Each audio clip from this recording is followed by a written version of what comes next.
Ekizibu kya kidney tekyakajja. Kizibu bakiraba ne bagezaako okukijjanjabako n'ekirabika nga kiremeredde.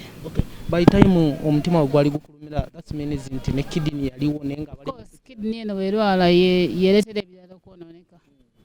Kasita kidney etereera n'ebirala biba bijja kutereera. Watukuyisizaamu akasimu tujja wano Case Clinic ng'ensonga ndozeza kumitinga dokita. What was ensonga y'okumitinga dokita tutandikira?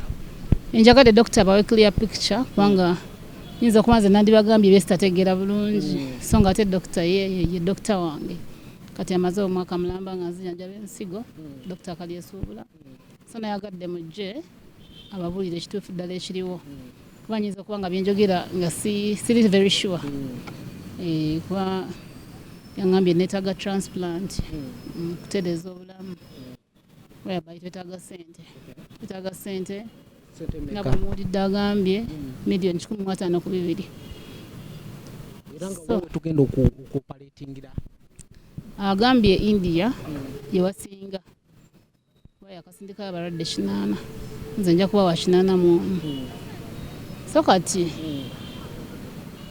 kyensaba abantu okunyamba turaising esente ezo tuzisonde ziwere kyemmanyi agali ewamu gakola ki galuma ennyama mmanyi buli muntu tali bulungi embeera ya covid abamu tebakola naye era babadde bambeezaawo yadde ng'ebyo bina bwe biri kubeera mbadde wendi ng'era banyambibwako so abadde banyamba nsaba bongere ddala okunyamba kino ekintu kikutula ekiveewo ate bwe banandabirira paka ddi mmanyi nange nyina okukola so dokita yagambye ku myaka kwendi siyinza kubeera ku kyuma paka kuba kati ku kyuma buli lwengenda sente ziyiika whereby buli wiiki mba neetaaga ekitono ennyo miliyoni 1.5 ku 2 kati ezo sente zinaavaawo eza buli wiiki paka all my life ate nga Katonda yampa emyaka 10 ate n'amasannyalaze era okimanyi si malungi ku mubiri kuba kati buli ngenda mbeerako 4 hours nvaayo sirina maanyi okitegeera so awo we tuli tutwalize wamu. Dokita mukusiibula because kyemanyi nti Evelyn wampisizaamu akasimu n'oŋŋamba abansiibudde naye nkyagendayo okufuna ku treatment mukusiibula nti kyali already weekiri naye nga ba expecting ogiwonya kijja kutereera agenda balowooza kijja kutereera that's why nakugamba nkyagendayo kuba mbadde ndi ku kyuma nakati nkyali ku kyuma era bamana reesa akola kyakyannyamba nkyala nkwatiridde nnyo oyo era muyita malayika wange kaba munyongera omukisa this time nekino lwakitagambye nti katiteekemu omukono agenda kunnyongerezaako sigamba nti no yakivudde maama bamaama era akyandiko kubanga kati era nabiri akyabisasula ate nga nazo bills ziri very expensive ate era nga nkyakiriko kuba nina okunoonya sente zino ngera nkiriko sisobola kivaako kuba menkivaako ezo ziba bad news so awo wetuli so nga maama what did she told you yagambye this time n'abalala bakukwasaganyizeeko yaŋŋambye kino sisobola kikola bwomu but kyemanya Abannayuganda balina ekiseera balina kunnyambako.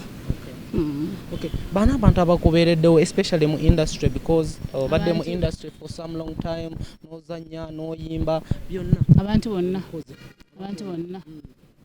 kuba this time njagala ate bonna bave mu kamooli kuba kati ate n'ensonga yakusevinga bulamu kufana kuwona n'ensonga buli muntu nsaba annyambeko kuba sente nyingi ezeetaagisa.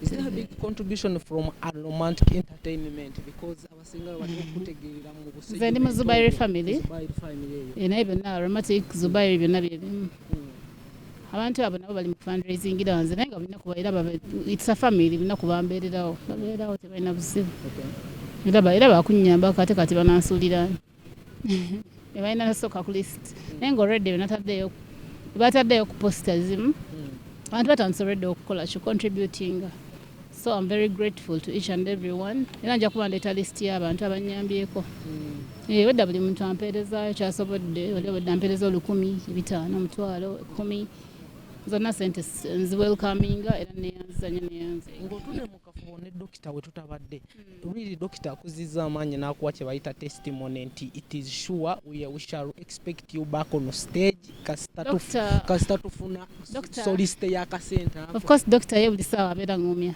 era nkubira even ogenda kuba bulungi yaŋŋambye ekyo bwe tukikola ngenda kutereerera ddala just kwesiga Katonda kuba naye nga bw'omanyi ebya tulina n'okwesiga Katonda nga yagambye bwe bakikola ngenda kuba nteredde era nga nzida mirimu gyange. So olina abantu bosobola okubira omulanga ng'osinziira wano abakulaba?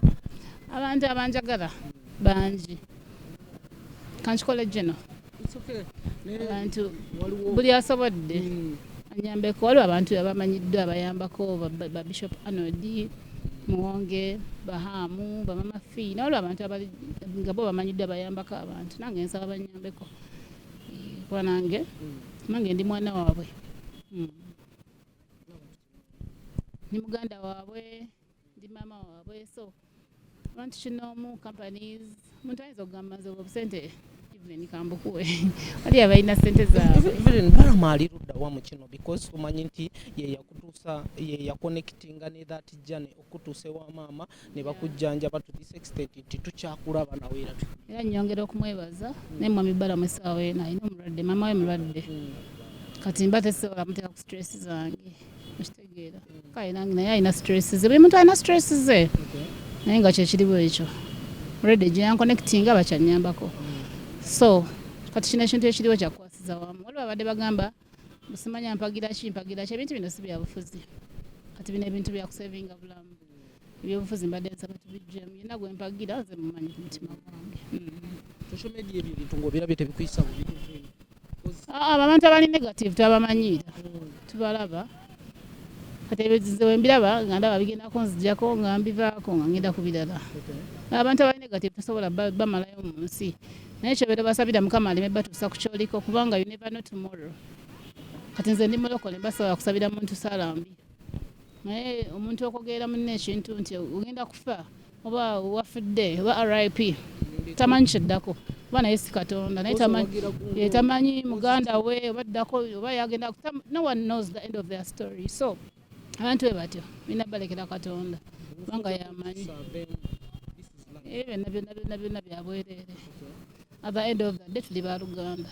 Kwanza njagala okutegeeza nakafuna operations 11 on my life naye simanyi bwembeerawo. Katonda yamanyi kuba n'omusaayi gwe yampa gwennyini gulabika si gwe nkyalina.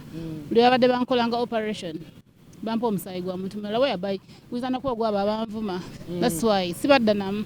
I respect each and every one because simanyi ani yannyamba wa omusaayi bagukuwa tomanya wawe guva oba guvudde eggulu oba guvudde maaso. That's why tusanga abantu ne bagamba gundi afaanana gundi. Misaayi abantu sharing emisaayi n'abantu. That's why we have to respect each other. Nyiza okusanga omukyala eyampa omusaayi ali Masaka eyo oba Rakai ali alina munimira ali mukwerimira mmere ye ate nga y'omu yakuvuma. So nekyala abantu bafuna ebibonerezo ojja kuddawo ovume Evelyn ate ozaala omwana ali waaso okusinga nze nga weerabira nti wavuma naye ng'ofunye ekibonerezo kyo. So abo tebamalira birowoozo.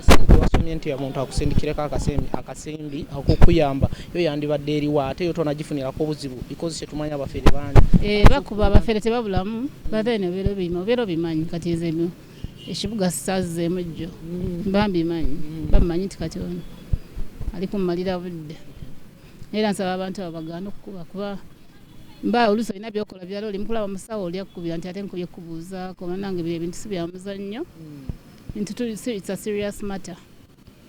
Enamba gye mbadde nsaba nantereko any contribution any donations eri 0776 42 37 erimanya gange Evelyn Nakabira. Then the Airtel number erimanya Aisha Namatovu eri 0753 42 37. Then ne account number yange ya Centenary Bank erimu number 32 0M 8255 Okay, on a serious note banaye Evelyn Lagu ebintu tubijje mpodikisa aba babitambuza ku social media bla n'okusaaga. On a serious note Evelyn Lagu ebyaddala yeetaaga contribution and obedagamba Evelyn ayogeza maanyi si mulwadde mana yesi buli muntu munaba ayina like to darling up nze kati siri muntu wa kudalinga up nze ndi like obulamu bwange saagala nnyo ate kweraliikiriza balala mbeera nnumizibwa naye ate nga nyina okuzzaamu abantu amaanyi. Okay, and being realistic, there is life after election. So bwate buli omu yeetaaga munne. So at the end of the day, someone go yamba today. Obuzibu bwa Uganda nti ofuna ensigo mu bantu abalala ndowooza mwalabyeko ne ku mawulire mwe bennyini abaagakubye nti balina organ trafficking mu Uganda. Kakati okusimbuliza ensigo kulina amateeka gwako. So tusooka na famire yo beremererwa nga tukozesa obukakafu obwo nga tunoonya wabweru wa famire. Naye tusooka mu famire yo kuba obusiga bwo bwe bayita genetics bufaanana n'obwono. Ate n'ensigo ewangaala nnyo bwe beevudde mu famire y'okusinga bweva ebweru. So bwe tutyo bwe tukola.